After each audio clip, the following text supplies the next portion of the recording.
Andam sumala pa ang sakop sa kapulisan sa General Santos City Police Office kon GSCPO ugaling ipailawom sila sa random drug test. Kini ang nahimong pamahayag ni Police Lieutenant Colonel Maria Joyce Berry, ang kasamtangang commander sa City Mobile Force Company sa GSCPO atol sa press conference milabay nga adlaw.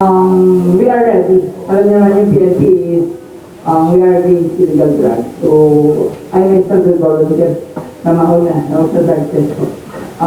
There are instances in other units na merong hindi maliwasan na merong mga may involved. Pero ensure that here in the SCPO, we are all ready anytime for a random drug test po. Kung may magkakandak man para sa amin. Dili malilong nga adunay mga PNP officials sa ubang lugar nga gipailawom sa random drug testing human masuta nga nalambigit sa ilegal nga droga. Giuyunan sab kini sa pipila ka mga residente sa syudad aron masayran kung sisikinsa ang mga nagaserbisyo sa dakbayan nga walay ilegal nga ginahimo. Uyon ko. Okay, para mas mapakita nila sa katawhan nga sila ang maymong leader, nga sila maoy ehemplo sa mga katawhan nga maging mas maging matarong nga to ang syudad. Mo jud tama din na siya.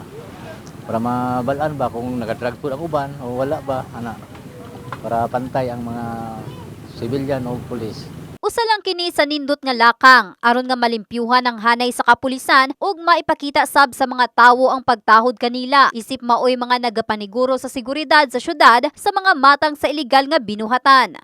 Tama po na ma'am kay para mo taas ang pangtanaw sa mga civilian sa mga pulis o ginarespeto pud sila. Taas ang pagrespeto sa ila bilang opisyal. In the heart of changing lives, kini si Russell Jean Mantile sa Brigada News Gensan, Brigada News.